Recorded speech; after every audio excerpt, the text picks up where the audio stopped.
Yeah, so I'm recording the first part. So there's gonna be two parts to this one as well. So I'm gonna record the first part where we're really just gonna review key terms. I call this lecture Critical Reasoning in 42 Easy Steps. We got 42 key course terms, and I'm just gonna like breeze over them and mention what they are, and if there's any confusion or any questions or anybody wants elaboration, then we'll get into it. And then I have one short, sorry, I have two, but we'll probably just do one short argument that we could analyze together. So I'm gonna post the part where we're going through course terms, and so if that, it won't be heard if you like stand up and leave right now, but people have stuff to do, I understand. So I'm gonna post this part. I'm not gonna post the part where we do argument analysis. I'm not even sure anybody will want to stay for the argument analysis, but I thought I'd bring one in case somebody does. I'm impressed by how many of you showed up to this at all. So thanks for coming. That makes me happy. All right, so exam review. Did anybody like bring questions that they have that they want to ask to start off? Like, is there stuff that's unclear to you that you know is unclear and you would like to ask about it? If not, that's fine. Like, probably stuff will come up as we go through all these terms. Any kind of course mechanics questions or any kind of like, yeah? When can we expect marks back on the argument? The argument analysis, good question. Okay, so so Michael's working away at them. He thinks that he can get the ones that were handed in on time back before the exam, if that sounds okay to you guys. So he can't get them all and our choice done before the exam, and our choice is to give you none of you them back or give the ones that were, he's doing the ones that were submitted on time first. So are there any objections to doing, the plan right now is to give marks back to whoever got them in on time before the exam. Is there any objections to that? Because really the only alternative is not give any of you your marks back until after the exam. That benefits me. Does it? Why would that benefit you? Because I had it in time. Oh, right. Oh, yeah. So the first thing benefits you. I think the first thing benefits more people than the second thing. I don't see really any advantage to the second thing of just hanging on to them until after the exam. Because there is an argument analysis on the exam. So if you can get feedback on the one that you wrote, it might be helpful for preparing for the exam. How early? I believe what he said was he thinks he'll get them done by tomorrow night. And I take it that the exam is the next day, right? Thursday, right. So you'd have a little while. Yeah. Do we have to go as in depth as in our like assignment notes? Oh, no. What would you like? We're talking, so on the argument analysis on the exam, we're talking, yeah, like a few sentences for, so what you'll do is you'll break it down into premises and conclusion. You'll tell us how the premises are related, possibly with a diagram, and then just really a couple sentences on acceptability, relevance, and adequacy, and that's it. So much less detail, and the standards will be obviously considerably lower for the one on the exam because you had weeks to deal with the written one, you'll have minutes to deal with this one, so clearly we're not expecting the same level of rigor or detail. Yeah? So yeah, he's working on them. He says they're going well, he says they're good. Yeah? Just to confirm, the exam is on Thursday from 5 to 7 and IB 110? I believe so. The only reason I hesitate to say is that I made a terrible error in my other class and told them the wrong time for their midterm. No. I did. I realized 3 a.m. the night before that I told everybody that it was at 11, or it was at 10, but it was at 11. Oh, well, at least they were there early. That's what everybody says, yes, at least it was early. It was still like that white hot, like cold sweat embarrassment feeling all up and down my spine. So yeah, it was downtown. Wow, it's the same. I mean, people are just as mad downtown as. Was that? In downtown, don't they have midterms in like different rooms? It was in the exam center rather than in our regular classroom, but it was super embarrassing. That's easily the most dim-witted thing I've done all year. So that's the only reason I choke a little bit when I want you to look up when the exam is. Don't ask me. I'm unreliable on that kind of topic. Yeah. Are there going to be those definition type questions that we had like trouble on? No, No. So, and I think I'm never going to do those again. So, the definition type question where you're like, is this too broad or too narrow, too broad and too narrow? We're not going to do those at all. Yeah, none of those. And my proposal is to replace that style of question with, this definition is too broad, explain why. Yeah. I'm sort of curious, are you going to be like asking to quote the lecture or not, like for multiple choice, like you did in the first half? Asking you to quote the lecture? Because you were, in one of the multiple choice, you were like, give a definition that was quote unquote said in lecture. Oh, the stupid temperature thing. Right. No, not the temperature one. No. Well, everything I'm testing you on is based on things I said in the lecture. All of the things in the, on the course are from the lecture, so I'm not sure what distinction you're making here. Like by are you going to use the definition in the textbook or the definitions that you gave in the lecture? The lecture, yeah.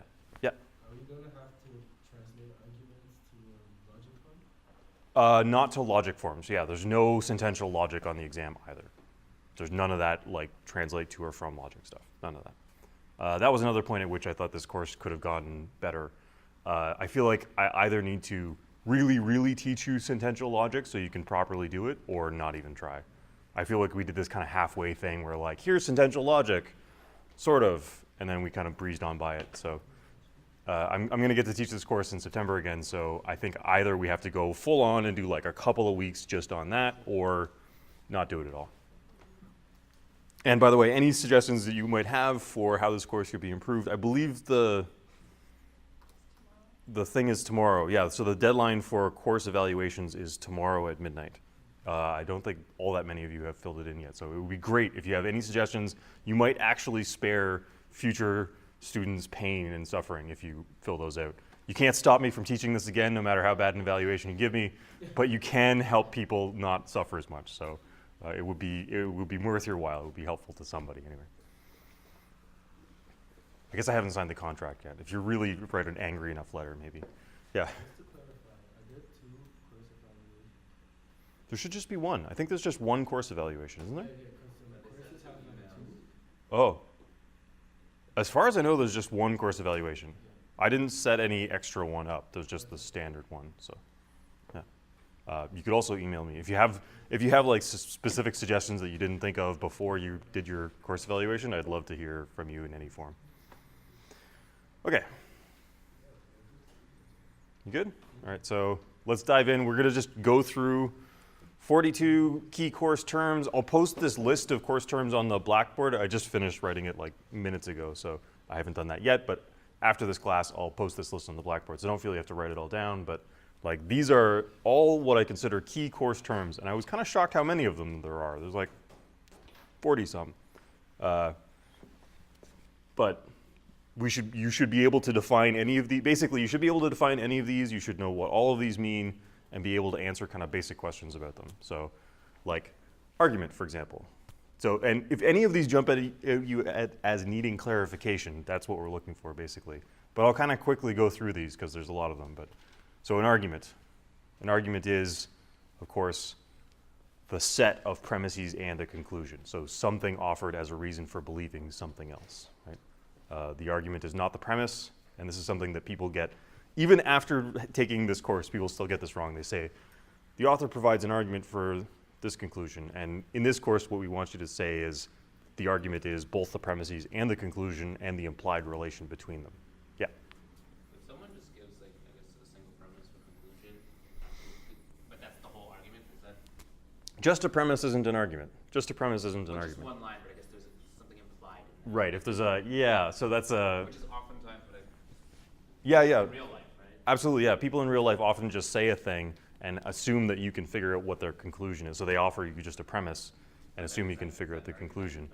That's like a partial argument. I would say that's a partial argument because you don't really know what they're, if they just say the premise, you don't really know what they're getting at unless you can figure out exactly what the conclusion is, right? So it's sometimes a mystery to reconstruct their conclusion, especially if it's like a rhetorical question or, you know, just they don't clarify the relation between what they're saying and what you're saying. So oftentimes they're just giving you a half of an argument. They're not giving you the, if this is true, then you should believe that. I mean, argument, premise, conclusion, those should be just completely banal and vividly clear to you by now. Missing premise is one that I'd like to harp on a little bit because it's easy to get this wrong. It's easy to think that a missing premise is just a premise that you might add to help out an author. So they've got an argument, and you say, well, if they'd only said something about this, their argument would have been better. That's not what we mean by a missing premise in this class, right? A missing premise is an argument, or is a premise that must be a part of the argument, right? The argument would not work at all without the missing premise. And furthermore, it's kind of a common or simple or straightforward thing that everybody kind of would agree to. So like if you say, stop dumping toxic waste in the river, it's killing all the fish. So you should stop dumping toxic waste because the fish are dying and that's bad. So and that's bad is the missing premise. It's kind of everybody knows that you shouldn't be killing the fish, so you don't really have to say it. But without that premise, right, the argument doesn't work. So that's a missing premise. If you bring in a whole new line of reasoning, that's not a missing premise, that's just you adding to the argument. You're building a new and better argument, not analyzing the argument that's in front of you. So missing premises are things that, it's not that they would improve the argument if you included it, it's that without the missing premise, the argument simply would not work. And clearly that it should be clear enough that the missing premise is plausible or commonly believed or something like that. Yeah, is that straightforward? Okay, good. So argument, premise, missing premise, conclusion, validity and soundness. Who wants to tell me what validity is? Somebody give me the definition of validity. Gesundheit. I see tentative, hang on, these guys are, yeah. I think it's how the premises affirm the conclusion. So, yeah, you're getting there, So you could be even more specific. Yeah. So if you assume the premises are true, then you see how strongly does your premises accept the conclusion. Okay, good. So that's more like it. So an argument is valid. So validity is a property of arguments. Keep in mind it's a property of arguments, not just premises or just conclusions. So you don't say the premise is valid, and you don't say the conclusion is valid. You only ever say the argument is valid. An argument is valid, just in case, if the premises were true, then the conclusion must also be true. It's a kind of conditional property of the thing. So if the premises were true, then the conclusion must be true or is very likely to be true if you want to talk about degrees of validity, and then it's valid, even if the premises are completely false. And this is one of the sort of the really key distinctions that we've been trying to get you to make across this course is between validity and soundness. Soundness is what you really want your arguments to have, right? Soundness is when the premises are true or likely to be true and it's valid. So, like, this is an if-then statement. So if the premises were true, then the conclusion would be true. And this is the satisfying the antecedent of that to say, yes, the premises are true. Right? So there are no sound but invalid arguments. All sound arguments are also valid, but not all valid arguments are also sound. Right? You can have a valid argument with false premises that makes it not sound. Yeah? This is very much review stuff, but it's all still part of the kind of skills that you're going to be asked to apply at the very end here. So, and it's all still, the exam is cumulative. This is all sort of potentially examinable material.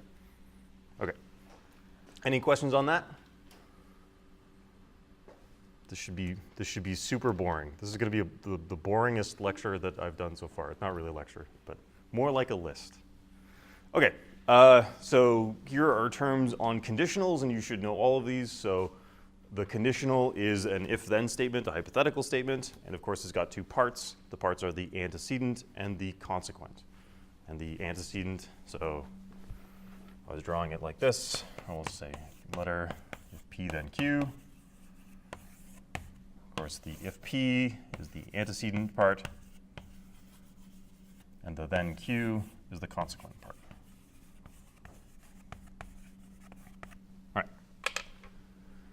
And using those, so using the parts of the conditional, we can define at least 4 different argument patterns, right? You could affirm the antecedent or deny the antecedent.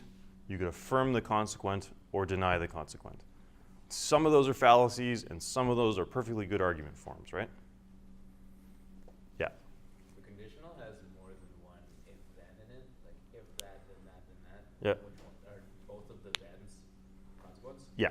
Yeah, if it's got, if you've got a nested conditionals, then anything that's the then part is the consequent, and anything the if part is the antecedent. Yeah.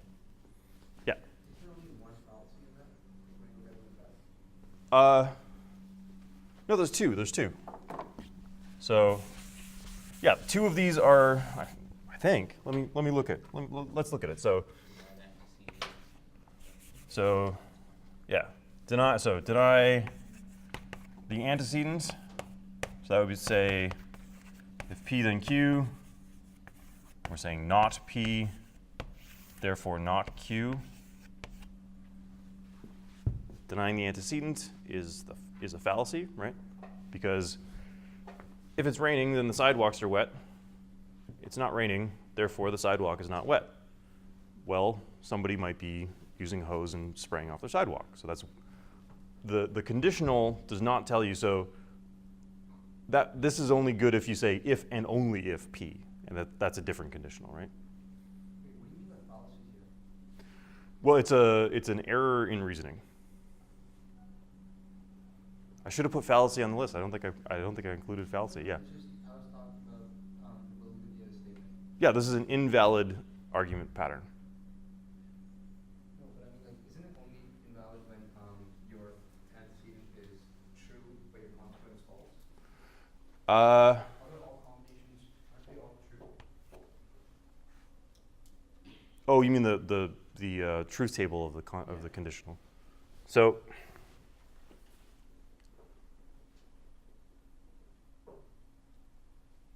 Yeah, don't worry about the. I mean, don't worry about the truth tables. That's not the issue here. So it's that. Okay, so let's put all four on the board, and then we can look at them. So denying the antecedent, we've got affirming the antecedent, which is of course modus ponens. So if P, then Q, P, therefore Q. You should recognize that as a perfectly valid inference pattern, right? So you're worried about the truth table of just the conditional, but we're doing the validity of arguments based on conditional. So it's not just the conditional, it's a conditional and then a statement about either the antecedent or the consequent. Okay, so, right, so denying the antecedent, that's a fallacy. Affirming the antecedent, that's good old modus ponens. That's all men are mortal, Socrates is a man, therefore Socrates is mortal. So that's a valid. And then we've got affirming the consequent.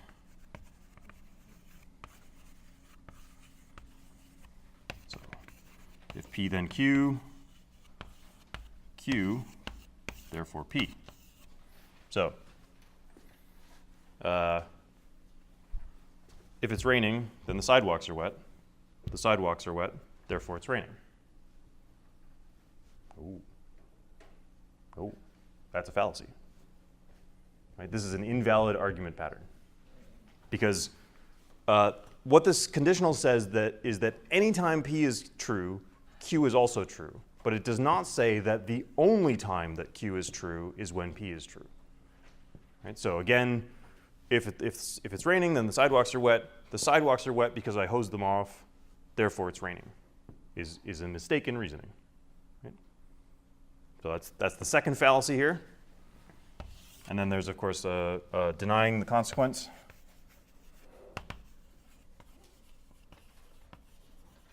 Consequence. If P then Q, not Q, therefore not P. And this is another valid argument form. So this is modus tollens. This one is modus ponens. This one is modus tollens. So if it's raining, then the sidewalks are wet. The sidewalks are not wet, then you can tell that it's not raining. If this first thing is true, like if any time that it's raining, the sidewalks become wet, and the sidewalks are not wet, you can tell that it's not raining. Right? So this is denying the consequent. That is a valid argument pattern. So fallacy, or invalid, valid, invalid, valid. Any questions about that stuff?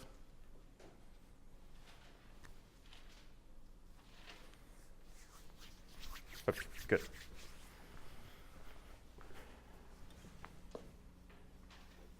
Going, gone. Okay. All right, so these are just types of statements. This was in the assessing truth material. Here are 4 different types of statements. I left foundational statements on there.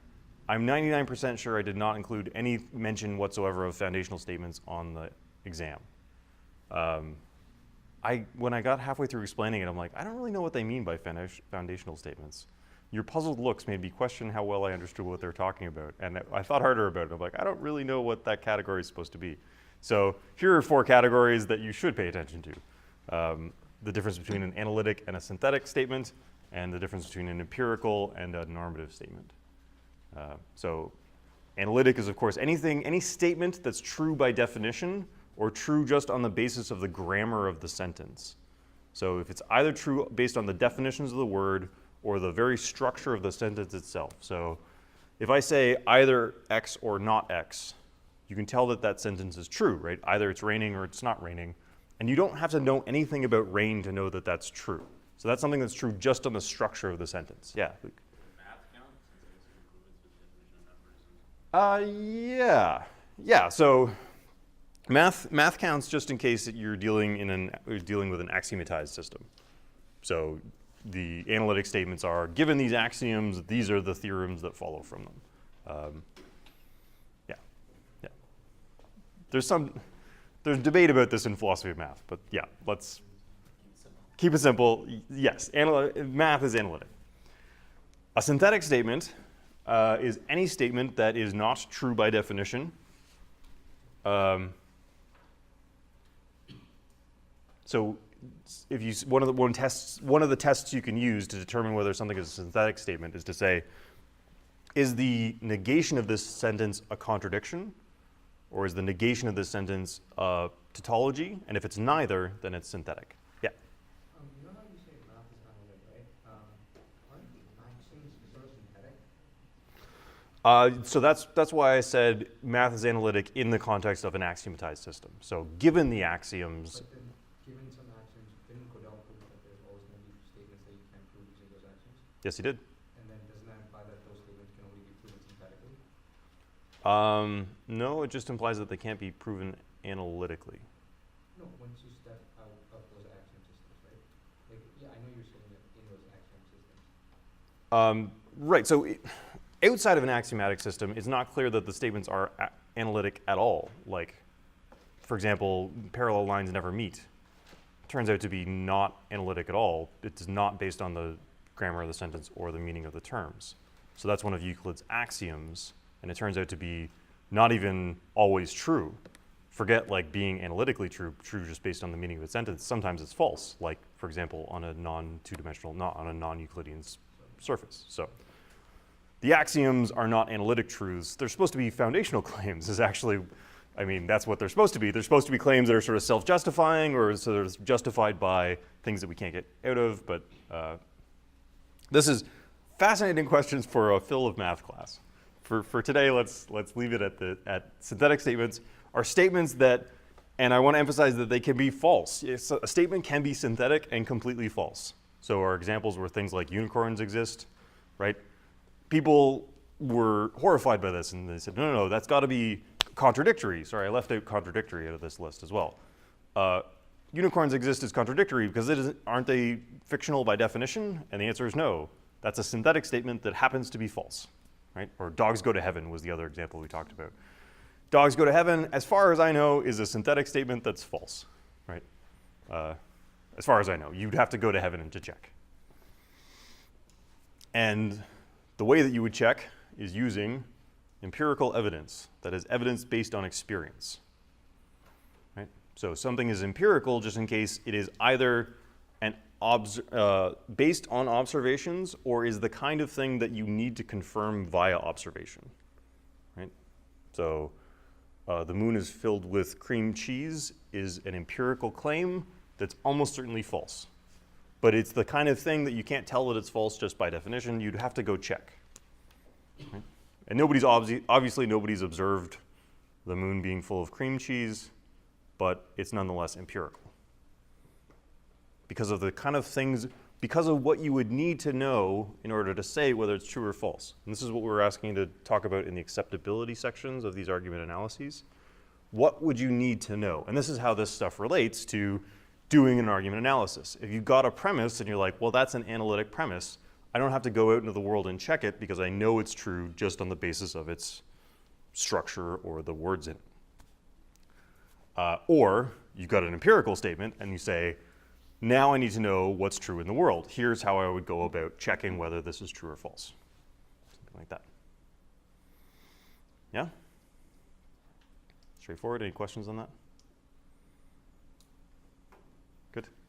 Okay. And last but not least, normative claims. Of course, normative is meant to contrast with descriptive. Man, I left a lot of things out of these. Normative claims say something about what should be the case, what ought to be the case. And we have a bunch of, here, I think, we'll go back to it. So we'll get to it fairly shortly. There was a bunch of material, there's a bunch of keywords on normativity. And I think I did a whole lecture on that. So we talked extensively about what it means for something to be a normative claim and how you justify normative claims. That is, it's a normative claim just in case it's talking about what should be the case, what ought to be the case, what people are obliged to do, what would be good for people to do, that kind of thing. Michael reports that some people are confusing qualitative claims with normative claims, like the claim that Canada's falling behind on its promise to protect biodiversity is not really a normative claim in and of itself. If you're of the bent that thinks that protecting the ecosystem is a waste of money, you think that's a good thing. Canada's falling behind on this dumb promise that it never should have made. For you, that's a good thing, right? So it's the normative, there's an implicit normative claim hiding in behind that Canada ought to be keeping up with its promises, but just that we're falling behind is a descriptive fact, not a normative fact, right? Yeah? That's like super subjective. So can descriptive claim be subjective? Or I guess most of them will be dealing with will be, unless it's a variable based on some measurement. Yeah, so a descriptive claim can be subjective in the sense that people will differ in their judgments about it. Like, yeah, absolutely. Trying to think of an example here. Like, who's the best painter of the 20th century? I guess that's normative. Yeah. How do you define progress? Wait, what? You're saying? Yeah. Well, It doesn't have to be linear, right? Like one of my friends argued that progress doesn't actually happen linearly, it happens exponentially, sort of. Like everyone's just sitting there planning, and then immediately in the last year there's like population growth. sure. Slow. Sure. But fast. Yeah. I guess so. I'm struggling to find one that's not normative. It might also be normative. Progress is a kind of like you want progress to happen, right? That's what makes it progress rather than just like what's going on. The rate at which progress occurs. Ah, right. Okay, the rate of progress. Okay, rate of progress would be multiply measurable or something like that. Like there's a million different ways to measure progress. You can measure changes in happiness or GDP or like how stable your ecosystems are. So a million different ways to measure progress. So it's subjective in that sense. So what is the rate? Well, we could debate that. Yeah. How is saying something is the best? Well, because it's good to be the best. Yeah, but like laden in there's a normative claim, obviously, that these are what an artist ought to be. So when I say that this person is the best, it's because they live up to this normative claim. Right. But the statement itself is descriptive, isn't it? You might want to say, yeah, I mean, like, yeah, you might say that. So, Because you confuse it when you said it's normative. really, Yeah. the best is a classic normative for like most people. If you ask them, is best a normative claim? They'd be like, oh yeah, it's totally a normative claim. Like, if I tell you that somebody got the best mark in the class, what I'm saying is the higher the mark is, the better. Like it's good to get high marks. If I think the best mark is just whoever's the most average, like the best thing in life is to be as average as humanly possible. So when I say best mark, what I mean is the person exactly in the middle. So those are different normative criteria that go into deciding what counts as best, right? So anytime you say something is the best, you're saying it's the best according to some criterion or other, and it's usually a normative criterion. If you're saying just like it's, like in some sense, in any optimization function is finding the best of something. Like this find the minimum of this curve, here is the best at being the minimum. This point is the best at being the minimum. And kind of you're not doing anything normative then, you're just saying like, this is the maximum of this quantity or whatever. So that's, I don't know. Almost anybody would tell you that best is a normative claim, is a normative, there's normativity in that phrase, but. For the claim itself. Even, yeah, so. Because there's a missing premise there, obviously, which implies that this is the best, and then I'm choosing this based on that missing premise. Wait, okay, so if I say U of T is the best university in Toronto, or in Toronto, yeah, okay, that's a modest claim. U of T is the best university in Toronto. That seems to me a strongly normative claim. You're saying it's better than all the other universities. Well, that's descriptive, though. Describing it as better. Well, in that sense, every normative claim is descriptive because you're describing it as like, this is the good life. Well, you're just describing it as the good life or something like that. So, no, I very much think that calling something the best is a normative claim. You're saying because what you have, so the implicit part is the ethics behind it. Okay, so what we distinguished was values and ethics. So values are your judgments about what's good or bad or best. Your ethics is your story about how something becomes good or bad or the best, right? So like, if I think that the happiest life in the sense of the least conflict is the one where you're average all the time, then that's an ethical theory that justifies that getting the average mark is the best thing, right? So your ethics tell you what to value. Your values are still normative claims, right? So saying something is the best, like, oh, this is the best Thai food I ever had, that's very much a normative claim. It's not an ethical claim in the sense that it's like, here's how to live is not contained in that claim. So keep those two separate in your mind. So it's like what you said before, like any value judgment implies normativity. That's right, any value judgment. Oh. Any value judgment is normative. Good. Okay. All right. So these are types of statements. They need to have different kinds of justification. So when you're talking about the acceptability of a sentence or a premise, you need to know what type of statement it is to know what type of evidence you would need to determine whether it's acceptable or not. Yeah? Okay. Of course, these fellas, acceptability, relevance, and adequacy. So I've been talking about acceptability. Of course, this is just and again, I want to be very careful to say what these terms apply to. Premises are acceptable or unacceptable. That's what premises do, is be acceptable or unacceptable, which more or less equates to true or false, but it also includes the idea that maybe it's not obviously true or false, but it's acceptable because the consequences of being wrong are low and the evidence is high or something like that. Like, you don't have to get as far as certainty to accept a premise, but you do have to know how you would check it. And, okay, is that really straightforward? Relevance and adequacy. So apparently, Michael reports that a lot of people are mixing these two up on their argument analyses. So explaining relevance when you should be explaining adequacy, or explaining adequacy when you should be explaining relevance.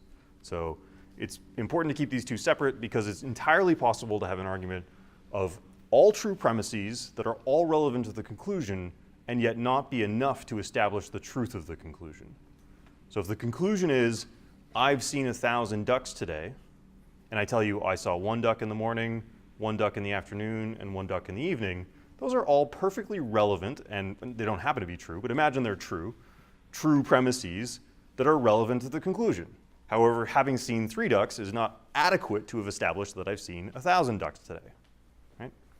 So explaining the relevance of a premise to a conclusion, relevance is a relational property between premises and a conclusion or a subconclusion, is just to say, does this premise raise the probability that the conclusion is true? Right? Does it make it seem more likely? Does it make you more likely to believe it, or rather, does it make you does it make it more rational for you to believe the conclusion if that premise is true? And this is like validity, it's a kind of conditional claim. So if this thing was true, it's relevant just in case if it's true, then it would raise the likelihood that a rational person would assign to the conclusion. And it's important to keep that separate from adequacy. So adequacy is, as we said, acceptability times relevance. It's the degree to which you've got enough of the relevant facts and you're confident enough in them to then accept the conclusion of the argument. And so the adequacy is a property of the argument as a whole, again, of the relation between the premises and the conclusion. So don't tell us that this premise is adequate. That's not a thing that premises can do. Individual premises cannot be adequate all by themselves. They can only be adequate to establishing a conclusion, and we really only assess the adequacy of the set of all of the premises.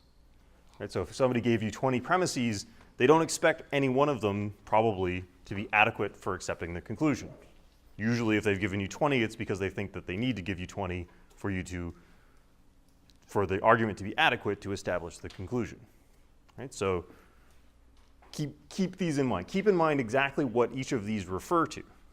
Acceptability refers to premises, individual premises, so you can go through each premise and say, this is acceptable, this is unacceptable, this would be acceptable if I knew this and that. Those are good things to say. You can also explain their relevance, individual relevance of premises, or you can explain them through like, these premises are all related to this major premise, which is related to the conclusion. So that's explaining the relevance of the premises to the conclusion, kind of giving the structure of the argument. And argument diagrams are just relevance diagrams, right? So when you draw an argument diagram and you say P1 and P2 are dependently leading to the conclusion, like this arrow is just saying the relevance, right? That's what this arrow represents, is how P1 and P2 are supposed to be relevant to the conclusion, right? So in this case, they are dependently relevant to the conclusion.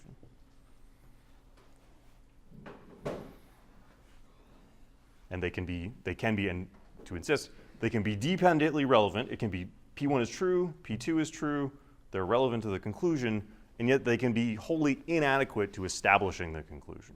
Right? They can be not enough. They're relevant, but they're not enough. Yeah? Relevance sounds very similar to validity, and adequacy sounds very similar to soundness. Yeah. So in what ways are these different?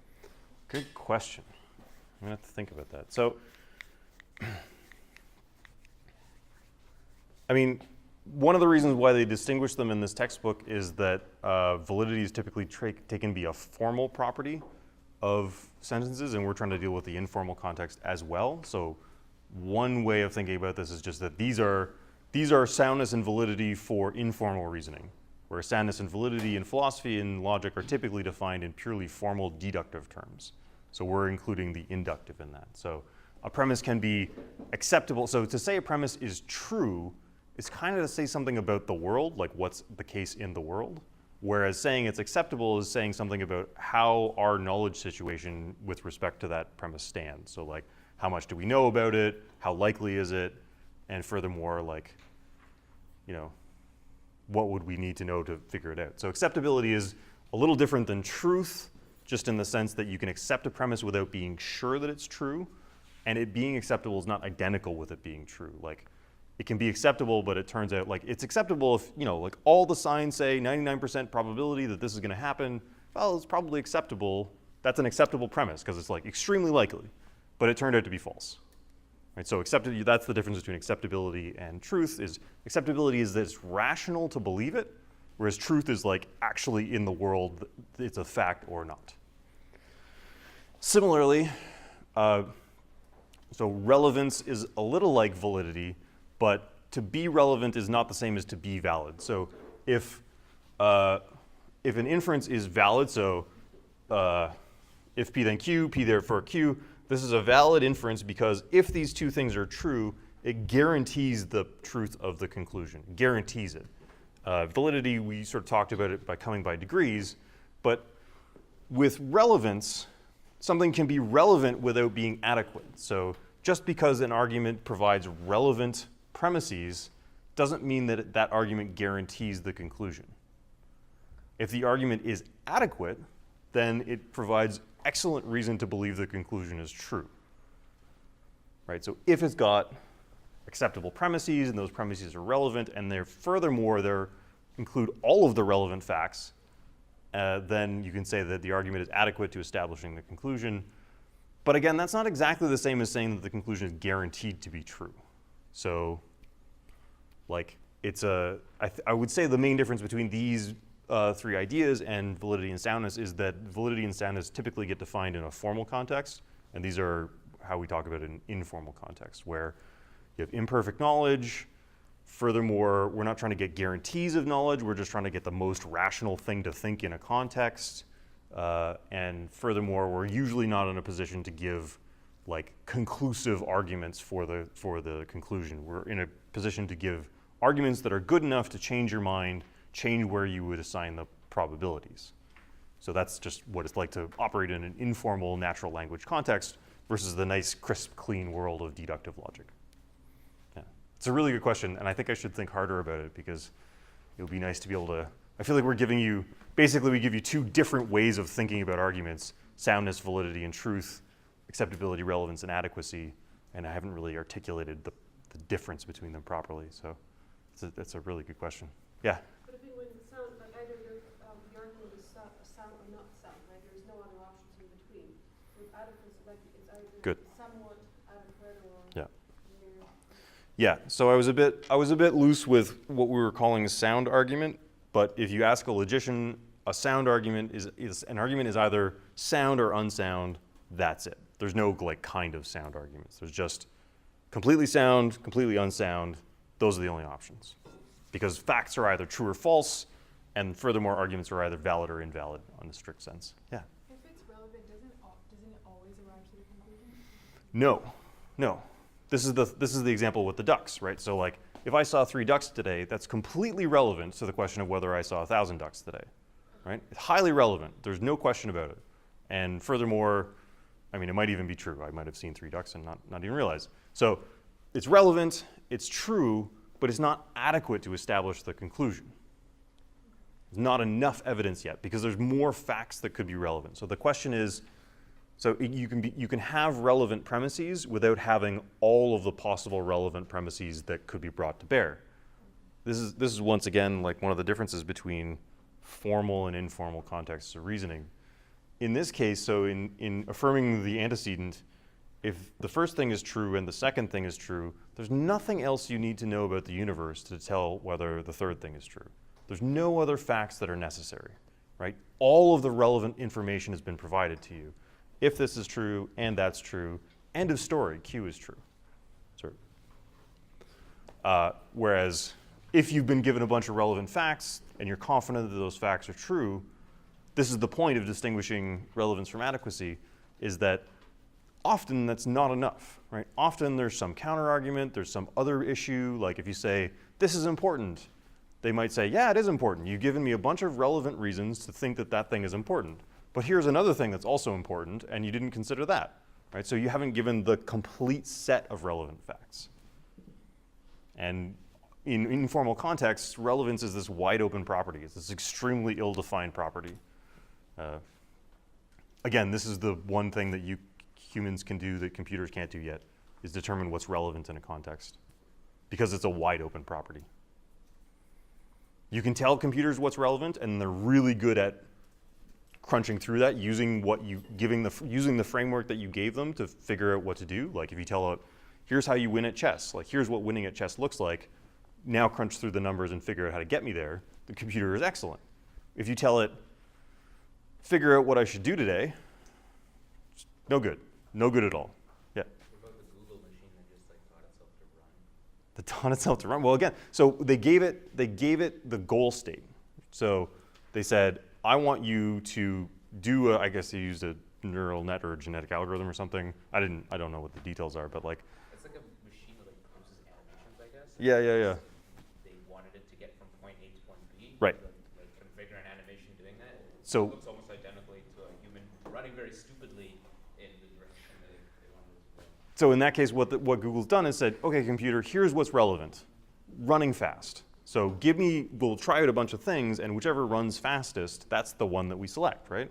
And then you put that into the next generation, and you probably do an iterative process. I don't know how they did it, but that's probably how they did it. Yeah? So you've told it what's relevant is essentially it. Okay. Is enough of that? That's enough of that. All right. What time is it? We can take breaks or whatever. Wow, it's been almost an hour already. Okay. Oh.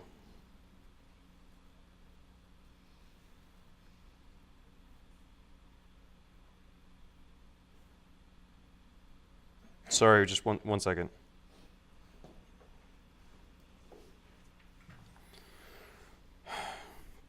Currently, my other class is about to write their exam, so I have to kind of keep an eye on my phone.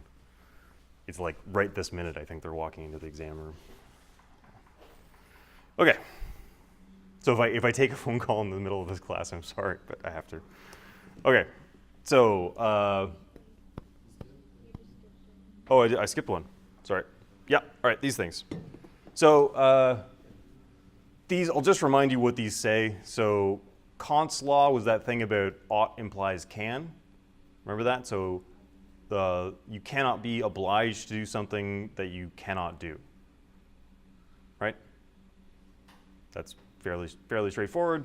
So the sphere of things that you should do is entirely contained within the sphere of things that you can possibly do, for some sense of can possibly. Yeah? Hume's law is kind of the other direction that says you can't get an ought from an is. That is, you cannot get just from a descriptive fact, all by its own sum, you cannot get a normative conclusion. And that was that stuff where we were talking about hidden normative premises, right? Hidden value judgments.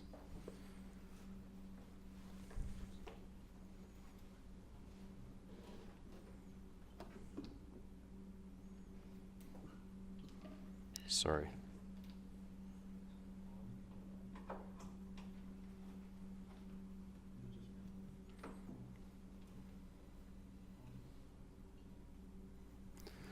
Okay.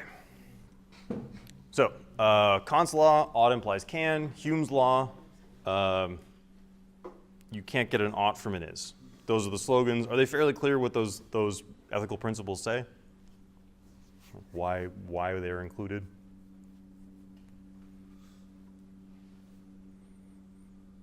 Okay, good.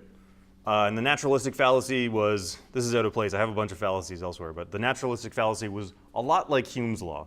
I'm actually not completely clear on what the difference between Hume's law and the naturalistic fallacy is, except to say the naturalistic fallacy is like a special case. Yeah, Luke? The naturalistic fallacy, like, this derives from nature, therefore it's good. That's right, that's right. So yeah, I guess it's a special case of Hume's law to say, yeah, the naturalistic fallacy is just whenever people go, well, that's what happens in nature, therefore that's the good thing to happen, because nature is good, or something like that.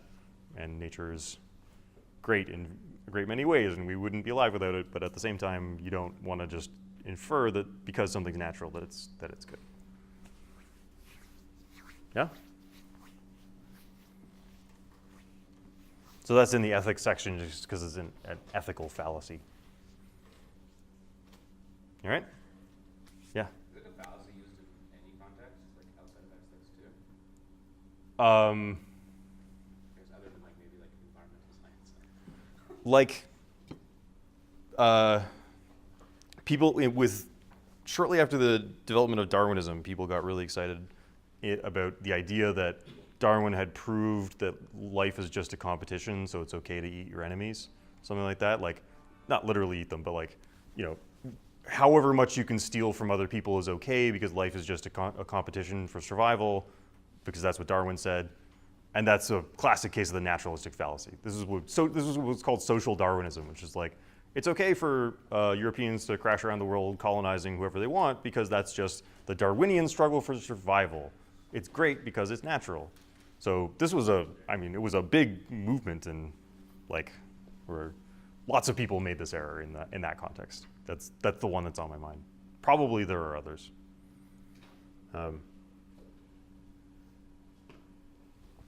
Okay. Any more questions about that? Excellent. All right. So it would be good if you knew these things. So these were the ethical theories that I talked about. If you recall, did I put normativity on here twice? I sure did. All right. There are only 41 key terms, plus the ones I forgot. All right. So if you recall, the argument went something like this. What I said to you about normativity was something like this. I said, Hume's law says if your premises are all descriptive, then they cannot lead to a normative claim. So suppose that C is a normative claim. One of those two premises has to be normative itself. And you would have some normative claim like, so, if you touch the electric fence, you're going to get a shock, and that's bad, therefore don't touch the electric fence. So this normative claim has to come from somewhere, and these ethical theories were meant to be strategies for justifying normative claims. Right? So these are value judgments, normal value judgments that everybody makes. And then ethical theories, these are categories of ethical theories, are supposed to be the kind of theories that would be evidence for value judgments. And then what we said about the argument analyses is really don't worry about including this ethical level. Don't worry about trying to because people don't. Almost never, except in the context of philosophy, will anybody talk about ethical theories as justifications for value judgments. Like, if somebody tells you that, raising taxes hurts the economy, the value judgment is implicit itself, and that's bad, and they certainly don't explain what ethical theory they're using to justify that value judgment. It's usually not part of the conversation, so we're not asking you to include it in your diagrams or in your argument analyses at all. So this was the strategy for pointing out that, for getting you to respect Hume's law, right? The law that you can't get an ought from an is, and yet not have to have you doing derivations from utilitarianism in order to do your argument analyses, right? So you do have to be sensitive to when people are making normative claims, and you do need a normative premise to justify any normative conclusion. And then you might ask, so what justifies normative claims? And the answer is ethical theories, or at least it's supposed to justify normative claims. Ethical anti-realists say that nothing justifies value claims, it's just whoever shouts the loudest wins, something like that. Okay, but just really briefly, I'm gonna zoom through these. So ethics of happiness. Ethics of happiness is a bit of a misnomer. It's more like ethics of consequences, right? So this is where you judge an action by the consequences it has for people or for conscious beings or something like that. So it's called ethics of happiness because the only one I know really well is what's called utilitarianism, which is that what's good is what causes the most happiness for the most people, right? So, that's how you justify a normative claim. So it's it's bad to pollute. Okay, so what justifies that it's bad to pollute claim? Well, I have an ethical theory, it's called utilitarianism, and that says the most happiness for the most people, and this pollution causes unhappiness for lots of people.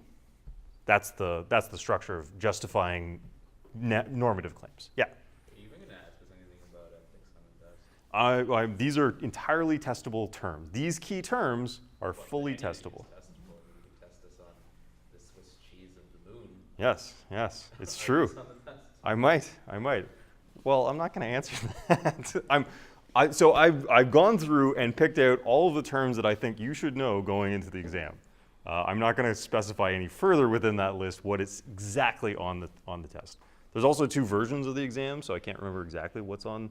There's a deferred exam and a regular exam, so I can't remember exactly what's on both of them. But. Have you already discussed the format? Yes, I think we talked about it last class, but we can talk about it again if you want. Well, yeah. Oh, yeah, okay, we're gonna talk about it again. Okay, do you want to do that now? I mean, there's no. Do you guys want to take a break? We've been at it for 50 minutes or more than 50 minutes now. We're halfway through. You guys want to take a 5-minute break? Yes. Let's take a 5-minute break. All right. Okay, so briefly we're going to do these, and or do you want to talk about the structure of the exam first? So the structure of the exam is as follows. There are 10 multiple choice questions that are structurally very, very similar to the quiz number 3. So those multiple choice questions will have the same basic form and a different content than, so the first 10 questions of the exam, the entire quiz 3 are very similar. So there should be no surprises there. Then there are, I believe, 2 definitions. No, there's a number of definitions worth, I think, 12 points, where some of these key course terms, I'll just present you the term, and your job is just to explain the term. That's it, right? Explain what it means. I believe there's 4 or 5. I'm sorry, I don't remember the exact number at the moment. Yeah. And then there's a couple of, I think there's 3 questions where we're going to test your understanding of the fallacies, and those questions are present you with a sentence, a specific sentence, and ask you, does this sentence commit this specific fallacy? So I'll give you the name of the fallacy and a sentence, and your job is to explain the degree to which that sentence might commit the fallacy. And they're not going to be completely clear. Okay, so often the answer is going to be, well, it might or it might not be, it depends, and then you tell me what it depends on. Okay, so those are exercises in ambiguity, because identifying fallacies are precisely exercises in ambiguity, right? Just identifying the form of a fallacy is almost never sufficient to say that somebody's actually committed the fallacy. Okay, so there's 3 of those, I believe. I give you a sentence, the name of a fallacy, and I say, explain to me the degree to which this commits the fallacy. And then I believe there's there's an argument diagram problem. So I give you a short argument, and you just break it down into premises and conclusions and diagram it. That should be straightforward. Like if you've been doing the argument diagramming all along, like should be no sweat. And then there's an argument analysis. And that's worth, I believe, 16 points out of 40 or so. So the argument analysis, I present you with a short piece of text. It's about 125 words, I believe. The ones you were doing for the argument analysis, the written argument analysis, were about 500 words, so it's substantially less than half of the length of the ones you've been doing your written assignment on. But you're going to do the whole gamut. You're going to break it down into premises and conclusion. You're going to give us a diagram, and then you're going to assess it. You're going to go through the acceptability of the premises, and what we're looking for is you to say either this is obviously true, this is obviously false, or this is how I would check. Here's what information I would go looking for if I wanted to figure out whether this is true or false. And then you're going to talk about the relevance of the premises to the conclusion, and then you're going to assess the adequacy of the argument as a whole. And possibly consider one counterargument. I think you consider one counterargument. So the same structure, the exact same structure as the argument analysis, but with lower standards because you'll all be sweating bullets and under heavy time constraints. So that's obviously built into the way we're going to assess them. There's no question of doing the same degree of analysis on that thing as you are on your written assignments. Obviously, that's not what we're expecting. And that's it. It's 2 hours. Please don't ask me where or when. Please look that up yourself, because I'm unreliable on that style of question. Yeah? Okay, good. So, ethics of happiness, more like ethics of consequence. So they call it consequentialism, where we judge the goodness or badness of things based on the consequences that those actions have. So in the ethics of happiness, if there's one really annoying guy that everybody hates, and you murder him and everybody's happier, that's okay, because everybody's happier. Whatever creates the most happiness for the most people, annoying guy gets murdered, that's fine. Now, if you think that's odious and that you should never murder people no matter how annoying they are, you might subscribe to something called the ethics of duty, where what's good or bad is determined in terms of rules, the rules or duties that an agent is obliged to follow. The 10 Commandments is the classic set of kind of rules for behavior, the duties that are beholden upon you because God said so in this case, like don't covet your neighbor's wife, don't murder people, don't have other gods. that kind of thing. So those are duties that, according to the Bible, are incumbent on all of us. Similarly, the Kant thought you can rationally derive duties, but I'm definitely not going to ask you anything about Kant on the exam, so don't worry about that. But just understand the ethics of duty, determine right and wrong in terms of what duties sort of like land on you. That's different than saying what consequences land on you. So for somebody like Kant, you have a duty not to lie, and that means that even if everybody would be worse off for you having lied, you should still nonetheless not. Right? So different than the ethics of duty, which understands morality in terms of the consequences of our actions. Right? It's not just what happens because of your action, it's whether your actions conform to some set of rules or laws or duties or something like that. There's like moral rules that you have to follow. Okay, and that's different once again from the ethics of virtue, which determines what's good or bad based on the qualities of the person acting out those actions. Right? So your character or something, your personal virtues. Aristotle's got a version of this where he's like, you should be balanced on all of your different virtues. So you can be too courageous or not courageous enough or just the right amount of courageous. Or you can be too generous or not generous enough or just the right amount of generous. And you notice that he's not talking about the duties of action that you should follow. He's not saying you should do this specific thing or not do this specific thing. He's saying you should be this kind of person or not be this kind of person. It's not about the consequences of your action, and it's not about whether your actions conform to rules. It's about what kind of person you should be. The ethics of care has yet another framework where you ask, what kind of relationships should I be in? Right? So how should I take care of my social relationships, basically? Yeah? Excuse me, for ethics of virtue, Yeah. what kind of person you should be or what kind of person you are? It's about what kind of, so you justify normative claims in terms of what kind of people you should be. So if you say, you should be courageous, then, hiding from your responsibilities is a failure of that virtue, and that's how you justify you should be courageous. Okay. Yeah.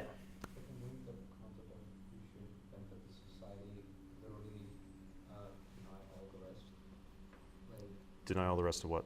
Like you said, even if a lie benefits the entire society, right? Mm-hmm. You shouldn't lie.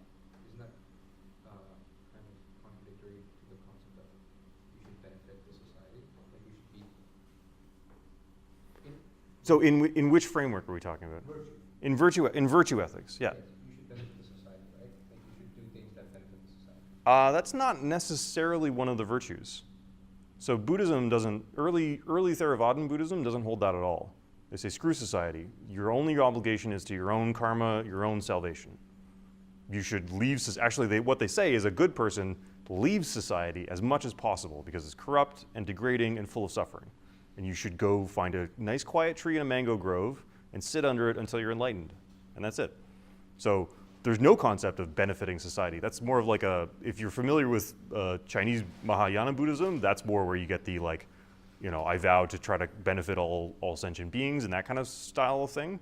So different strands of Buddhism have different virtues, but like early Theravada Buddhism, very much ethics of virtue, but they don't care a bit about society. They think society is a dumpster fire, and the virtuous thing to do is get as far away from it as possible. Yeah. Okay. So Aristotle thinks that you should try to benefit society, but what he's saying is not do things that benefit society. He's saying be the kind of person that would benefit society. Be a good social animal or something like that. Which takes us to ethics of care, which locates how do you justify a normative claim according to ethics of care.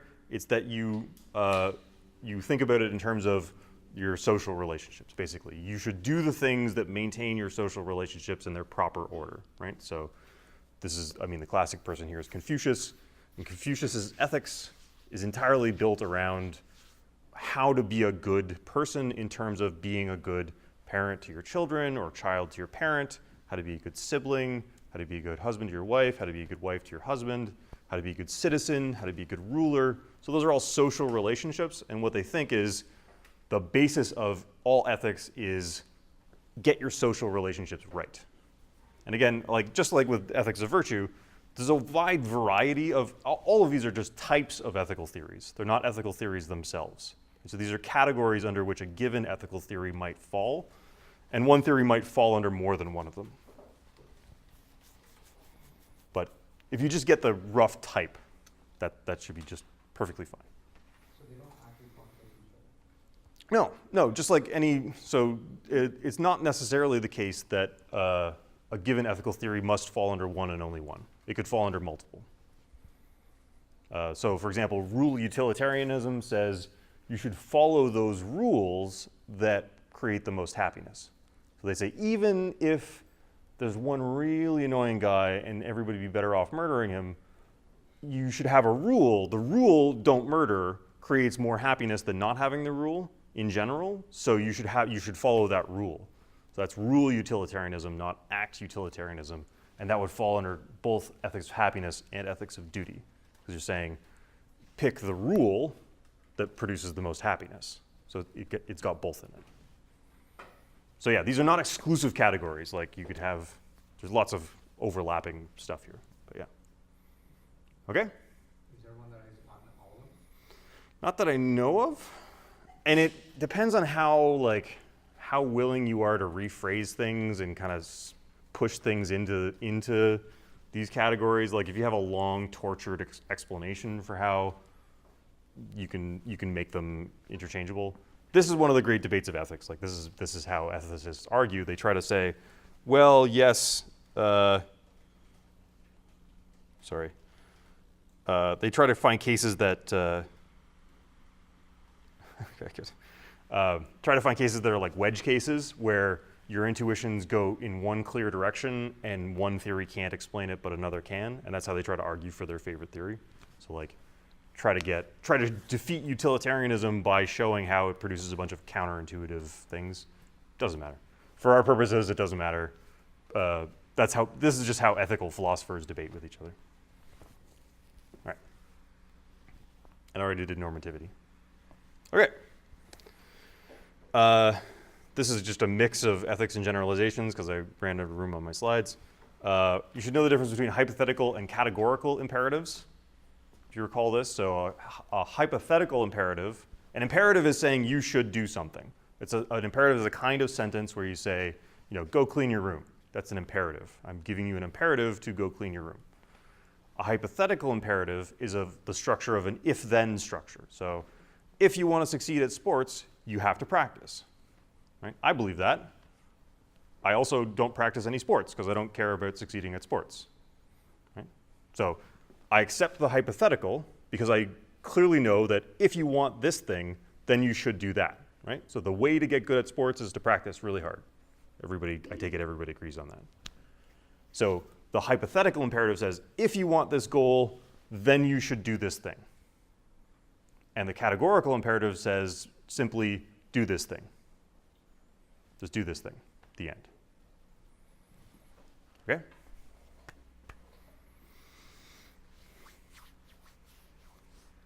Okay, that's it for normativity, I think.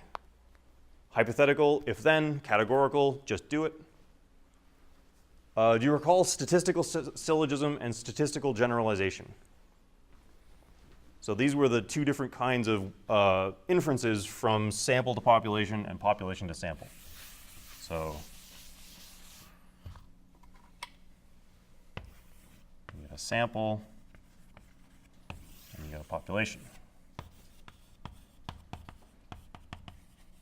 I think all you really need to know is which one is which. Which one goes from sample to population and which one goes from population to sample. So lots of hands, okay. I don't know. Somebody yell it out, just yell it out. So which one is statistical syllogism? Which one's that? Okay, we definitely got both. Okay, interesting. Okay, so statistical generalization is the one where you go from sample to population. So you're generalizing based on the sample, right? Statistical syllogism is called a syllogism because it's got the if-then structure. So it goes like this.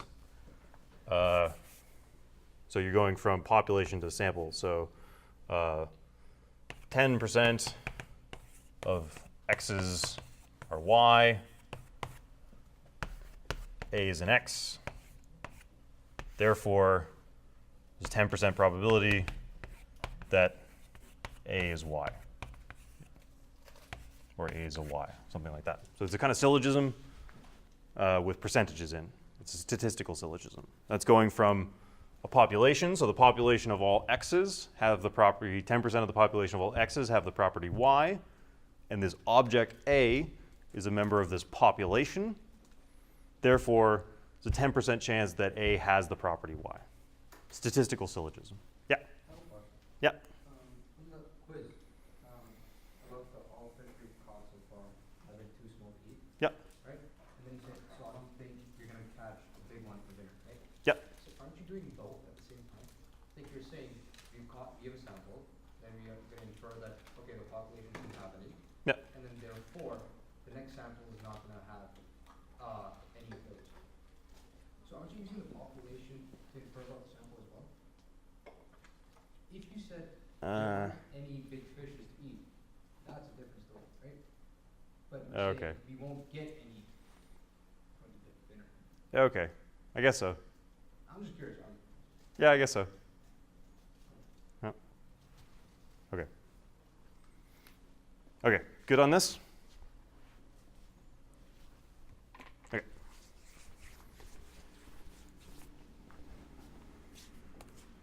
My TA reports that the exam is going fine, but the chief presiding officer has a bad attitude. Which that's we don't use. I mean, they're running the thing, so. Okay, so all we got left is a whole bunch of fallacies. So Is statistical syllogism the same as inductive syllogism? yeah, yeah, So we can use yeah. I believe they're interchangeable. I could be wrong about that. No, I believe they're interchangeable. Yeah, yeah. And I'm fairly confident I don't use the word inductive syllogism on the exam. So okay, okay, okay. So. Yeah, all we have to do is go through the fallacies that we talked about. We'll just sort of briefly hammer these out. So these should be, just knowing the meaning of the words of at least the first two of these is enough to know what the fallacy is, right? So equivocation is just when you pretend that two things that are different aren't. Yeah. To equivocate is to treat two different things as though they're the same. Remember that? So, all I can think of is Luke's example. All rivers have banks, all banks have vaults, therefore all rivers have vaults. That's a good one. Yeah. Another good example is Donald Trump. Violence on many sides. So, can you explain where you think the equivocation is here? Equating white nationalist neo-Nazis with counter-protesters Right, right, as though they're on the same moral ground. right. So he's drawing a moral equivalency between two different types of violence, which I certainly see them as quite different. Probably the Nazis don't, but who cares about Nazis? Yeah. Okay, so equivocation, fairly straightforward. Treating two things that are actually different as though they are the same thing. Lots of arguments hang on equivocations like this. All right. Inconsistency, like, do I have to explain inconsistency? It's when you say things that are inconsistent. That's bad. Questions about that? Okay, good. False dichotomy. Does anybody remember that one? Does everybody remember that one? What was false dichotomy?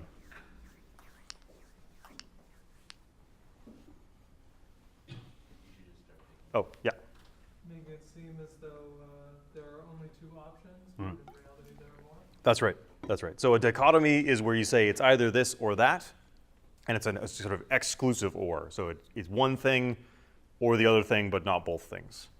And a false dichotomy is when you set something up as being that way, but it isn't. Right? So either you're for us or you're against us is usually a false dichotomy, because you can sort of be a bystander or something like that in most situations in life. Either you play soccer or you play hockey. clearly a false dichotomy. Like you cannot say that you have to be picking one or the other unless you're in gym class or something. Right? False dichotomy. Okay. Begging the question. Begging the question is another kind of fallacy where you do what? Yeah. When you try to use the conclusion to prove the conclusion. Exactly, exactly. So when you use the conclusion to prove the conclusion, when you assume the thing that was trying to be proved in the first place.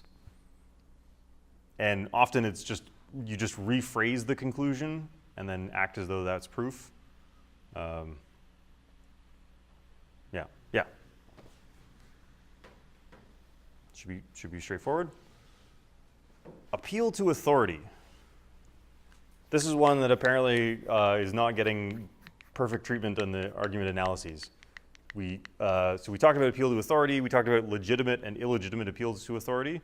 If you say somebody's appealing to authority, or if they're using an appeal to authority, usually what you're implicitly saying is that it's an appeal to authority fallacy. So if you want to talk about legitimate appeals to authority, it would be helpful to explicitly flag them as legitimate.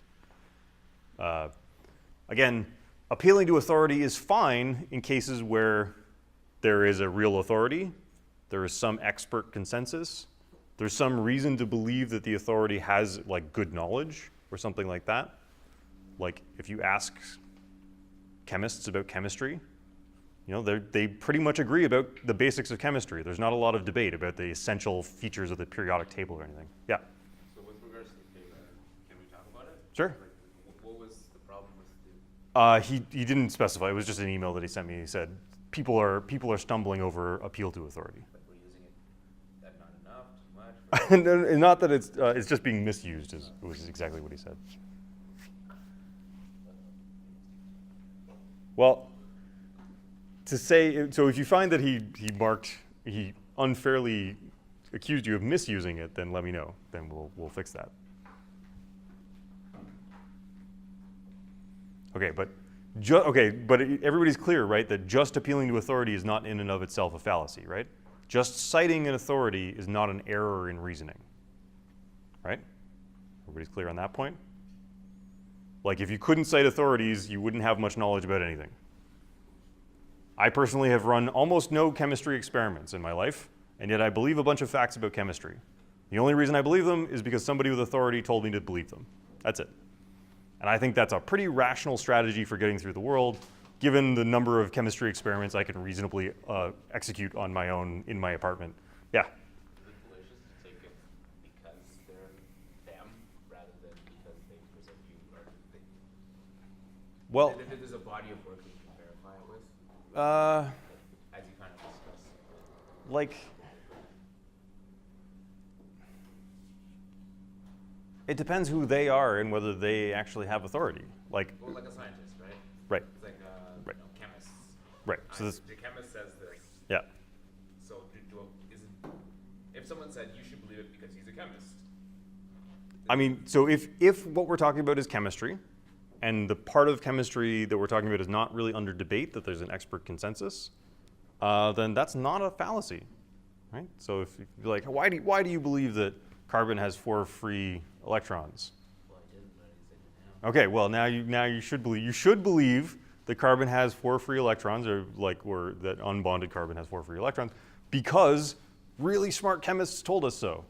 That's the basis for my belief in that statement, right? And if you challenge me, like, why do you believe that? I'm like, well, this really smart chemist told me, and by the way, they all agree.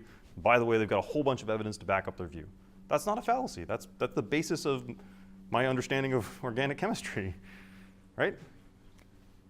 That's the basis of almost all of our beliefs, is that somebody smarter than us told us, and we believe them because they have the relevant kind of authority. But there's so many times when it's gone odd. It's true. It's true. It often goes bad. It often goes bad. But there's no guarantees in the world of informal reasoning, right? Like, Except that there's no guarantees. well, I mean, I guess so. I won't even guarantee you that. Yeah. Yeah. What if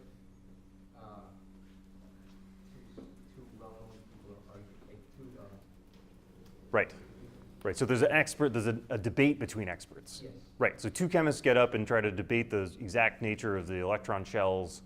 One says it's one way and one says it's the other. They both got PhDs, they both sort of got research grants. Well, then that fails the condition that there should be an expert consensus. And so that's one of the conditions on which an appeal to authority can be valid, is that not just that the person is an expert, but the experts in general agree. And so their authority is conferred by some discipline or other, some social group. And if there's differences in that social group, if there's like 50% of the experts are on one side and 50, this is why you can't appeal to the authority of philosophers, by the way, because we constantly disagree with each other. So if you're just saying like Donald Davidson said blah, blah, blah, is usually not enough to establish that it's true, right? Because there's constant debate amongst the experts. You can tell that that doesn't work because you can argue for both for and against any claim by citing an expert on one side and an expert on the other. So one of the conditions on a legitimate appeal to authority is that there should be an expert, at least, if not consensus, then like a very strong majority view on the subject. It shouldn't be a matter of active debate. Yeah? Okay, good. Tu quoque, the U2 fallacy, is just to say, you are not wrong just because you're also committing some sin or other. And so the example was Richard Pryor's friends coming and telling him that he shouldn't smoke crack anymore, and then smoking a little crack. They weren't wrong about the first thing that they said, right? They weren't wrong that he should quit, right? They're not as convincing. You know, you're much more convincing if you speak from a place of sincerity and honesty and integrity, but you're not wrong just because you're a hypocrite. What is it? It's easy to not smoke crack. They'd be wrong. They'd be plainly wrong, incorrect. So that's not a fallacy. So that's a fallacy, or is that not a fallacy? I don't know. Does it matter? It's an error. Well, it's an error in reasoning. So it's certainly an error somewhere in the reasoning. I think it's just a factual error. You didn't give me an inference. You just gave me a statement of fact. No. The person says it. Saying it. Right. The person says it's easy to quit freebase cocaine. Yeah. Well, they're just wrong about that. That's just it's a statement of fact that's incorrect. That's what you mean by easy. No, it doesn't. On no reasonable construal of easy is getting off hard drugs easy. There's no sense of easy which would apply to that. I would say that without much reservation. Yeah. Like, because there has to be some contrast class that was like something way harder than that, and there's not that many things that are way harder than that. Yeah.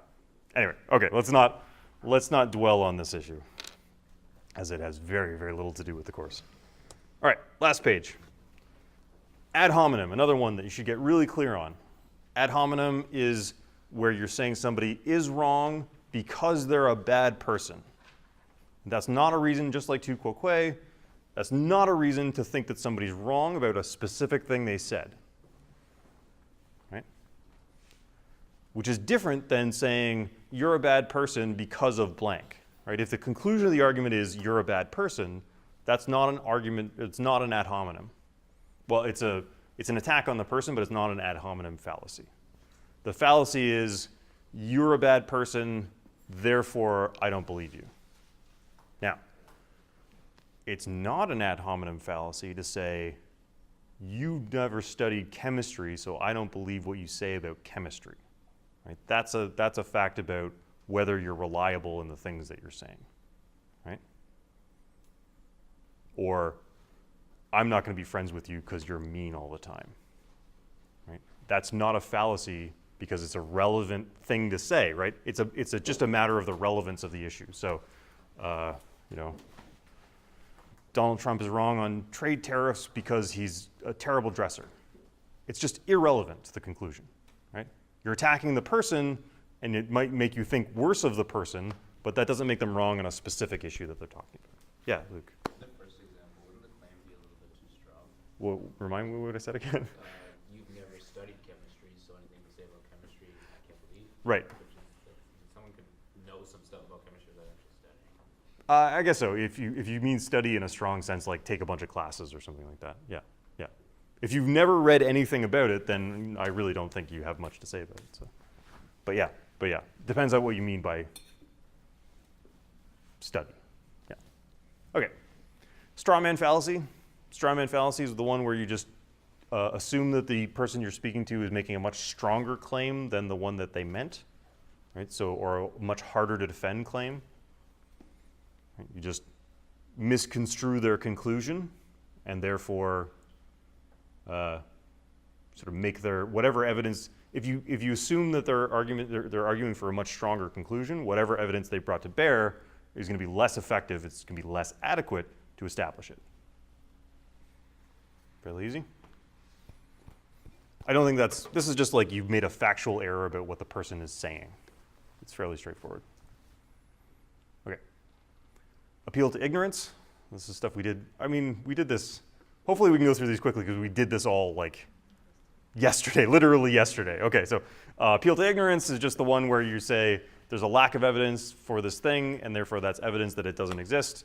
And of course, that is a fallacy in case there's no reasonable expectation that you would have found evidence if it did exist. Right? So the example was unicorns. Nobody's taken any pictures of real life unicorns, therefore there probably aren't any. And that's an okay inference because if there were unicorns, we would have found them, and the lack of any evidence of them is indicative that there aren't any unicorns. However, the lack of sightings of alien civilizations across the galaxy is not evidence that they don't exist because we don't have any telescopes strong enough to have seen them even if they did exist.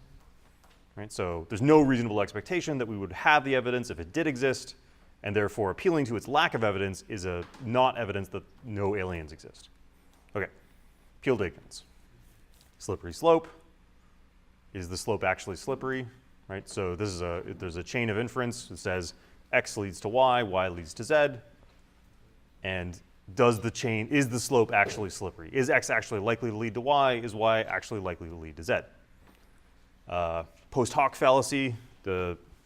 These are two causal fallacies, so the post hoc and common cause. Post hoc says after this, therefore because of this. Post hoc, ergo propter hoc is the full name. So just because one thing happened and then another thing happened doesn't mean the first thing caused the second thing. Yeah? Is that kind of the same as the correlation fallacy? Like, they're happening at the same time, so. Yeah, I think, so if correlation fallacy is what I think it is, so correlation fallacy is just like these things are correlated, therefore there's a causal relation? Yeah. Yeah, okay, so that makes post hoc a kind of instance of the correlation fallacy. It's a type of correlation fallacy. And common cause, I guess, would also be another instance of correlation fallacy. Common cause is where you think A causes B, but in fact there's some third thing causing both A and B. Any questions about that? Correlation fallacy on the list. I mean, well, I could, but it's not on the exam, so it wouldn't help you. Okay. Now you're making this useful for me. Well, I don't think I ever talked about correlation fallacy in this class. Did I? Yeah. Oh, right. Yeah, There was a graph and pirates and stuff. Yeah, that's right. All right, well, it's not on the exam. okay. Yeah. Okay. That's all that we have of that. Any further questions about this stuff? Okay, great.